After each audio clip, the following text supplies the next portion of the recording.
មកដឹងនៅប្រវត្តិសង្ខេបវត្តពោលង្កាថាកាលពីដើមឡើយមានឈ្មោះអ្វី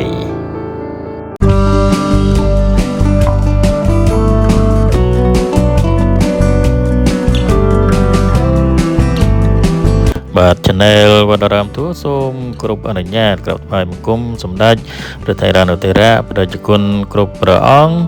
និងពុទ្ធបរិស័ទក្នុងនិងក្រៅប្រទេសមកស្គាល់វត្តពោលង្កាបាទនេះកំពុងតែធ្វើដំណើរទៅកាន់វត្តពោលង្កាតាមដងស្ទឹងសៀមរាបមកដល់ស្ពានមួយកាលពីដើមឡើយហៅថាស្ពានដែកយើងបត់មកខាងឆ្វេងត្រង់នឹងទៅដល់វត្តពោលង្កានេះគឺខ្លងទ្វារចូលវត្តពោលង្កាបាទវត្តពោលង្កាស្ថិតនៅក្នុងភូមិសាស្ត្រភូមិស្លក្រាមសង្កាត់ស្លក្រាមក្រុងសៀមរាបខេត្តសៀមរាបវត្តពោលង្កាឈ្មោះដើមហៅថាវត្តពោបើតាមធរណការរបស់សម្ដេចព្រះព្រហ្មរតនមុនីពិនសែមព្រះអង្គបានមានធរណការថាវត្តពោលង្កាពីដើមហៅថាវត្តពោក្រៅវត្តនេះត្រូវបានកសាងឡើងនៅក្នុងឆ្នាំ1493កាលពីដើមឡើយនៅខាងត្រើយស្ទឹងខាងកើតមានវត្តមួយឈ្មោះថាវត្តលង្កាដែលព្រះសង្ឃមហាយានមកពីប្រទេសវៀតណាមគង់នៅ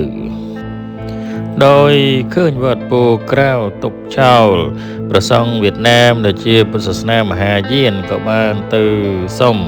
ព្រះគ្រូចៅអធិការនៅវត្តរាជបូរដែលមានងារជាសម្ដេចព្រះសុមង្គលសិលាចារ្យធម្មធរាមហាមង្គលវិមលសិទ្ធាកម្ពុជាសាសនវង្ស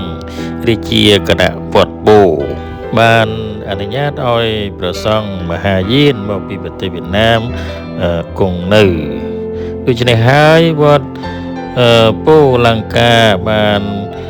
កែនៅរចនាបថខ្លះដូចជាខ្លងទ្វារចូលនៃព្រះវិហារជាដើមក្រោយមកទៀតនៅក្នុងឆ្នាំ1493បានរុះរើវត្តលង្កានៅត្រើយខាងកើតស្ទឹងក៏បានដាក់ឈ្មោះផ្សំរួមគ្នាមកឈ្មោះថាវត្តពោលង្ការហូតដល់បច្ចុប្បន្នបាទសូមបញ្ជាក់ផងដែរថានៅក្នុងឆ្នាំ1963ព្រះគ្រូចៅអធិការព្រះនាមច័ន្ទឡុងព្រះអង្គបានកសាងព្រះវិហារថ្មីនៅលើខឿនចាស់ដោយព្រះវិហារចាស់បានទ្រុឌទ្រោមយ៉ាងដំណំក្រោយឆ្នាំ1979វត្តពោលង្កាមានការរីកចម្រើនដោយព្រះតេជគុណព្រះនាមជ្រូកទូចគ្រប់គ្រងរហូតដល់ឆ្នាំ1985ក្នុងចន្លោះឆ្នាំ1985ដល់ឆ្នាំ1990ព្រះគ្រូចៅអធិការបានគ្រប់គ្រងជាបន្តបន្ទាប់រហូតដល់ឆ្នាំ1991ព្រះគ្រូចៅអធិការព្រះនាមស្រីប៉ាលឹងបានគ្រប់គ្រងវត្តនេះរហូតដល់ឆ្នាំ2003បាទ Channel វត្តអារាមទូខុសត្រូវប្រការណាសូមមេត្តាកន្តេយ្យអភ័យទោសនិងសូមអរគុណ